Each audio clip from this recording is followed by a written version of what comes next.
The first warning came from the palace sensors, a low harmonic vibration rolling through the obsidian towers of Suitor Prime. Servants froze mid-step as the walls themselves seemed to flinch, living stone rippling in response to their queen's rising rage. Queen Aurelionyx of the Galaxies did not scream. She did not need to. Her anger bent gravity, warped light, and sent instinctive terror through every sentient being within 1,000 meters. Another suitor had fled. He had arrived cloaked in ceremonial gold, flanked by honor guards from the crystalline moons of Valorum, speaking bold promises of alliance and domination. He lasted exactly 4 minutes in the royal audience chamber before collapsing to his knees, mandibles chattering, eyes flooding with stressed tears as her presence crushed his confidence into dust. He fled without asking leave, stumbling over his own regalia as palace drones cleared a path in terrified silence. This made 47 powerful beings from 47 civilizations. All had come seeking the same thing: the hand of the alien queen, whose power eclipsed fleets and whose temper had become legend. Aurelionyx stood alone on the dais, her towering form coiled in barely restrained motion. Her exoskeletal crown flared with bioluminescent warning patterns, violet and crimson chasing each other across her chitin. 4 arms hung at her sides, claws flexing, energy crackling between jointed fingers. "They never stay," she said, her voice resonating through the chamber without amplification. "They boast, they kneel, they tremble, and then they run." High Attendant Salith remained bowed at a respectful distance, though sweat pooled beneath his ceremonial robes.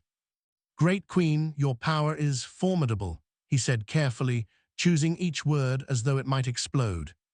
"Many find it overwhelming." Aurelionyx's secondary eyes narrowed. "That is what they say every cycle," she replied. "That my rage is too much, that my presence is unbearable, that I must temper myself to be loved." The chamber lights dimmed involuntarily as her emotions spiked. A decorative pillar cracked down its center, stone screaming as if alive. "I will not make myself smaller," she said. "I will not pretend to be less than what I am." Salith pressed his forehead to the floor. "No one would dare ask such a thing of you, Radiant Queen." But Aurelionyx knew the truth beneath the politeness. The Galaxies were feared across the spiral arms, their queen most of all. She had ascended during a brutal succession war, had torn challengers apart with her bare claws, had commanded armadas that burned enemy suns as warnings. Power respected her, but it did not love her. When the audience chamber finally cleared, Aurelionyx dismissed her court with a sharp gesture. The doors sealed behind them with a resonant thrum, leaving her alone in the vast space. Her rage ebbed slowly, leaving something colder in its wake. Loneliness. She curled inward slightly, tail coiling around her legs, wings folding tight against her back.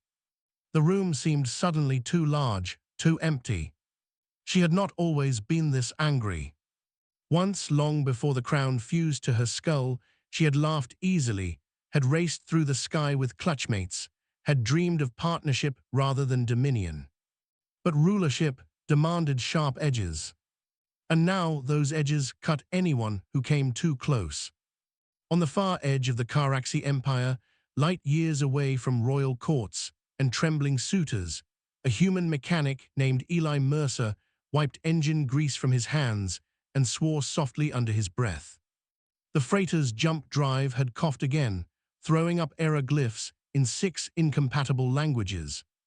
"Come on, don't do this to me now," Eli muttered, sliding out from beneath the open engine housing. The ship's AI responded with an apologetic tone and a list of component failures that made his shoulders sag.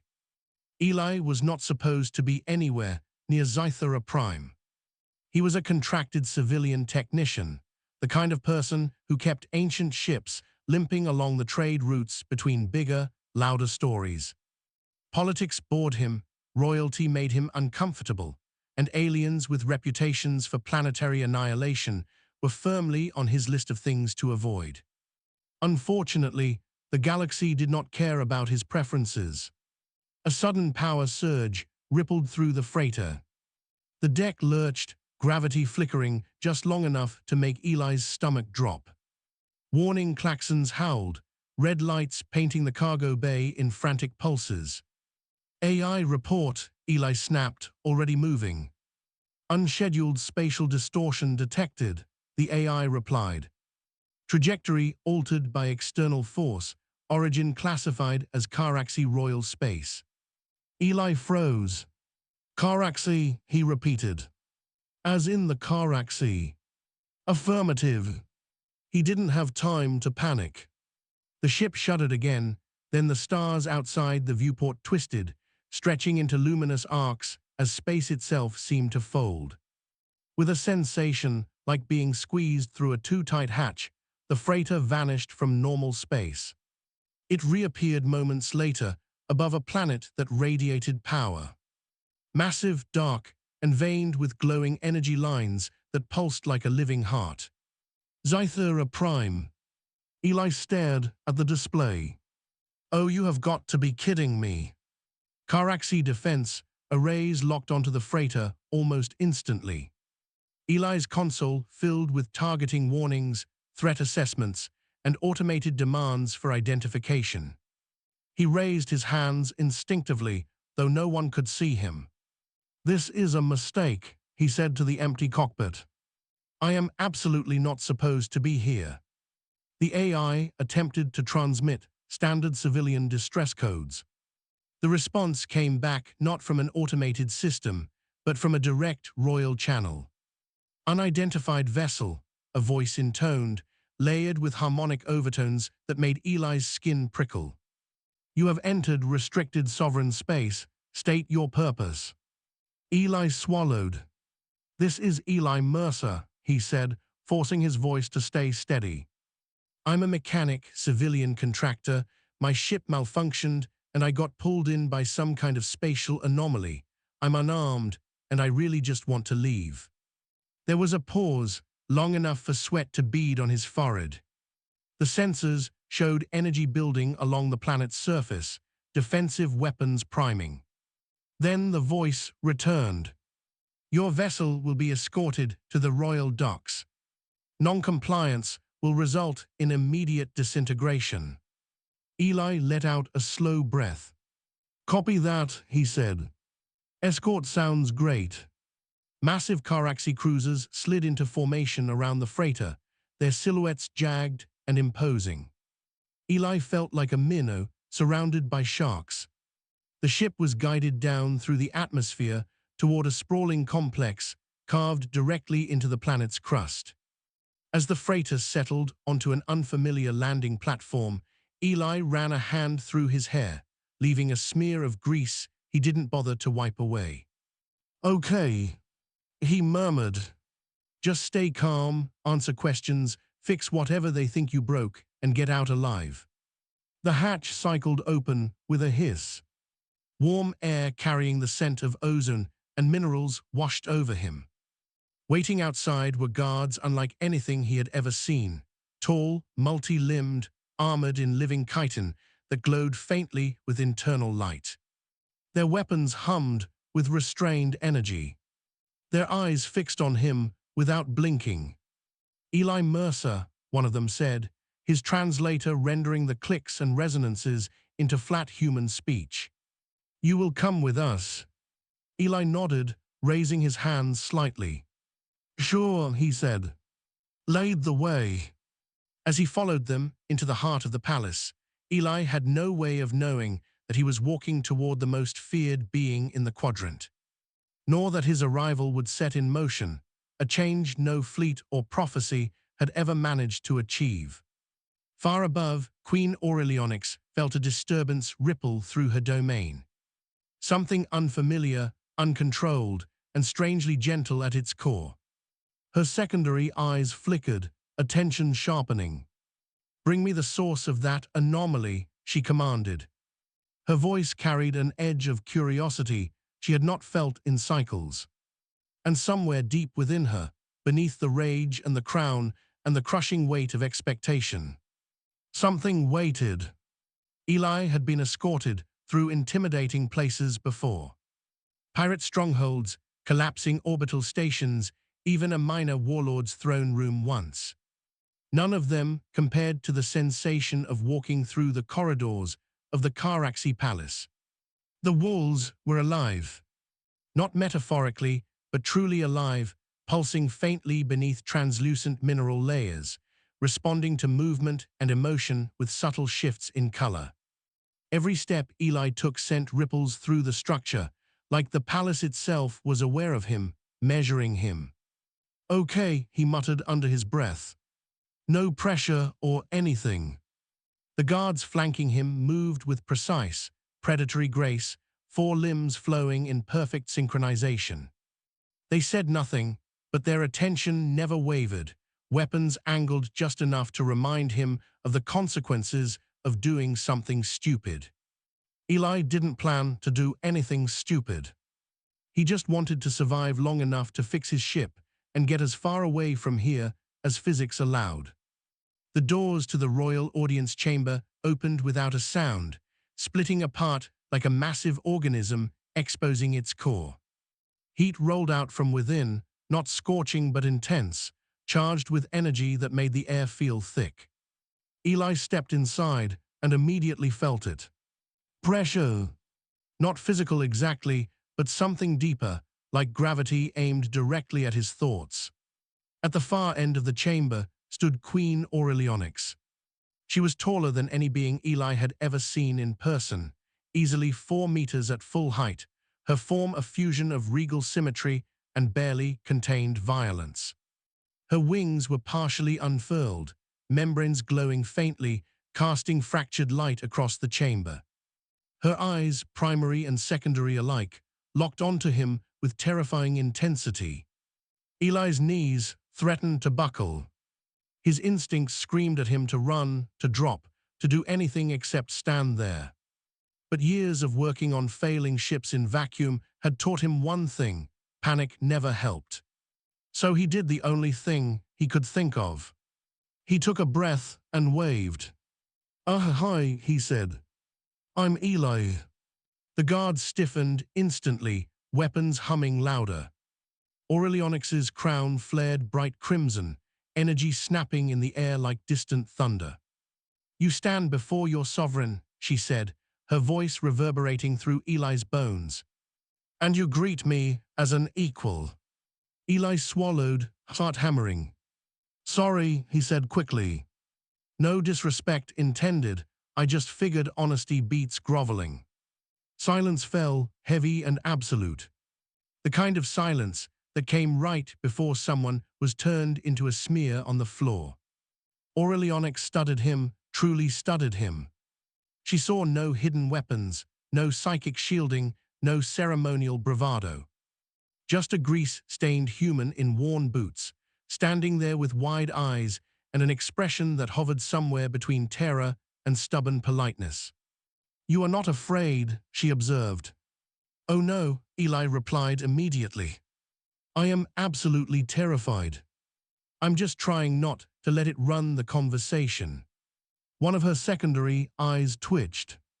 Something flickered across her expression, not quite amusement, but close enough to make the guards glance at each other in confusion. "You caused a spatial anomaly within my borders," Aurelionyx said. "Explain." Eli nodded eagerly, grateful for something concrete to talk about. "Yeah, that was not intentional," he said.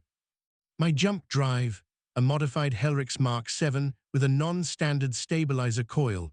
It's old and temperamental, and I think it resonated with something in your space, pulled me off course."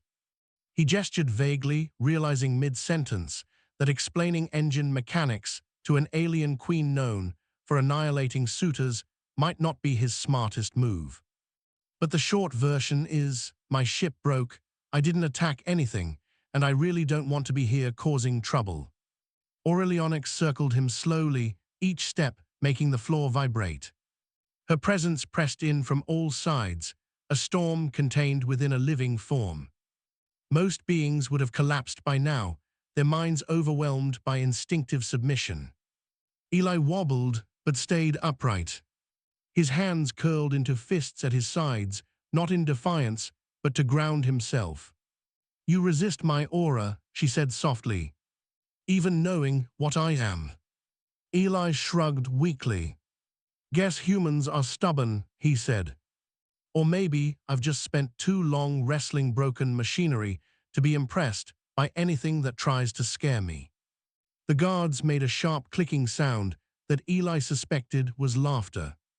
Aurelionics stopped in front of him, towering close enough that he could see reflections of himself in the polished facets of her eyes. 47 suitors have fled this chamber," she said. "Warlords, emperors, psychic titans. They begged, they broke, or they ran."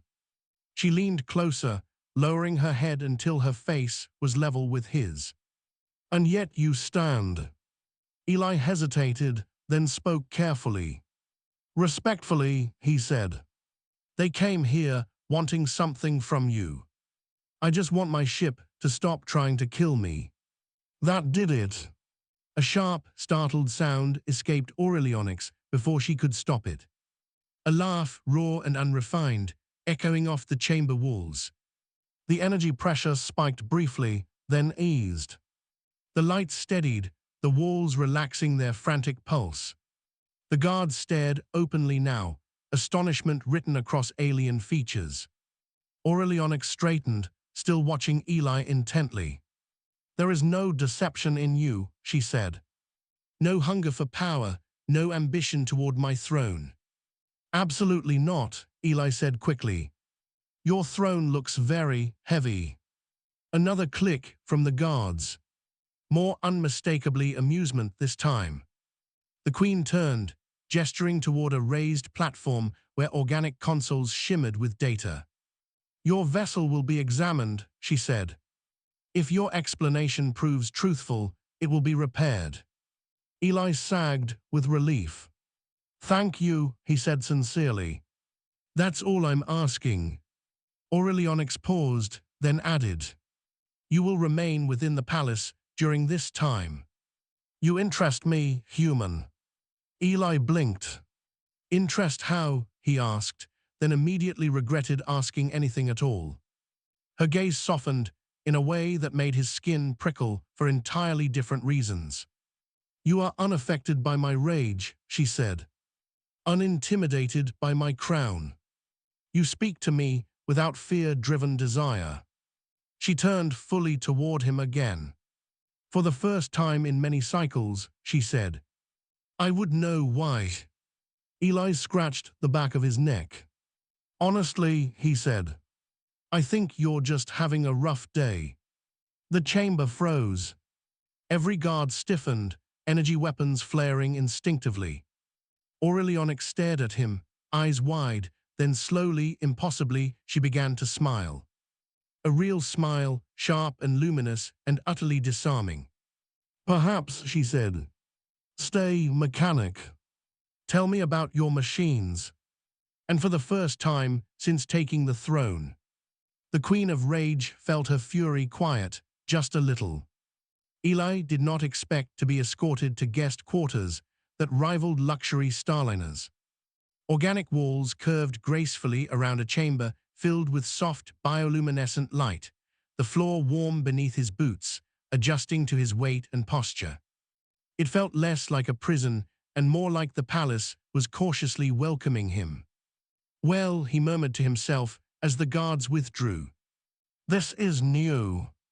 He sat heavily on a surface that reshaped itself into a perfect chair, exhaling slowly. Only now that he was alone did the adrenaline crash hit him, leaving his hands shaking. "Almost got vaporized by an alien queen," he muttered. "Again, technically." Hours later, he was summoned. This time not to the audience chamber, but to a high balcony overlooking the planet's glowing surface. Queen Aurelionics stood there alone, wings folded, posture less rigid than before. The crown fused to her skull glimmered softly instead of blazing, its colors subdued. You came, she said as Eli approached. Hard to miss a royal summons, Eli replied. Also, your guards are very persuasive. She turned slightly, regarding him from the corner of one multifaceted eye. You speak lightly in my presence, she said. Does my power truly not trouble you? Eli leaned against the railing, careful not to touch anything that looked alive and important. It does, he said honestly. I just don't think fear helps either of us. She considered this. The planet below pulsed in time with her breathing, energy veins brightening and dimming slowly.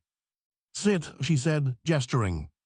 Eli sat, the surface forming itself beneath him again. Your people are impressive engineers, he said.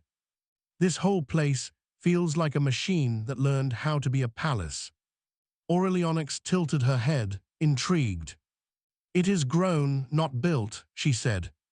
Bonded to my neural patterns. That explains why it reacts when you get angry, Eli said without thinking.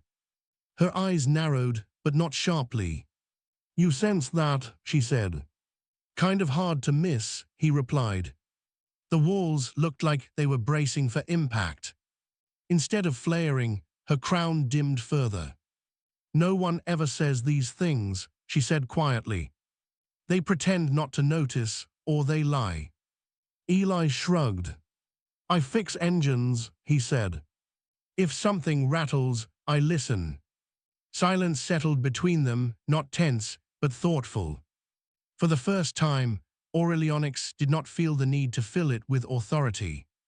You do not want anything from me, she said eventually. No favor, no alliance. Nope, Eli replied. I just want to finish my contract and maybe not die.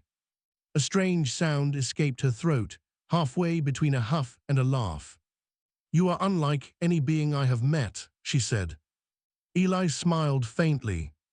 People tell me that.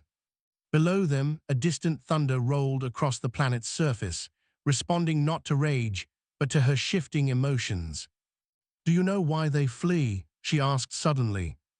Eli glanced at her, surprised by the vulnerability in her tone. Because you're powerful, he said slowly. And because they're trying to control you. Her claws flexed reflexively. They say I am too much, she said. That my rage makes me unfit for partnership. Eli thought carefully before answering. Rage is energy, he said. So is heat, pressure, gravity. You don't remove it, you redirect it. She stared at him. No one has ever spoken of my anger as something useful. Engines explode if you bottle things up, Eli said. Or they burn clean if you give the energy somewhere to go. Aurelionyx felt something loosen inside her chest, something ancient and tight. Her aura softened, the oppressive pressure fading into a low, steady presence. You calm the storm, she said, almost to herself. I'm not doing anything, Eli replied. I'm just sitting here. That is precisely it, she said. Later, when she escorted him to the repair bay herself, the palace reacted differently to her movements. Lights glowed warmer, structures flexed with ease rather than tension. The engineers stared openly as their queen stood beside a human mechanic, listening intently as he explained flux harmonics and stabilizer drift. She asked questions, sharp and curious, not dismissive. When Eli's hand brushed against hers accidentally while reaching for a diagnostic panel, he froze. Her skin was warm, vibrating faintly with power. Sorry, he said quickly. She did not pull away. Your touch does not burn, she said softly. It does not hurt. Eli met her gaze, surprised. I'm not trying to fight you, he said. Or conquer you. Her crown dimmed further, settling into a calm, steady glow. That night, alone in her chamber, Aurelionyx realized something terrifying and wonderful. For the first time since taking the throne, she did not feel angry. She felt seen.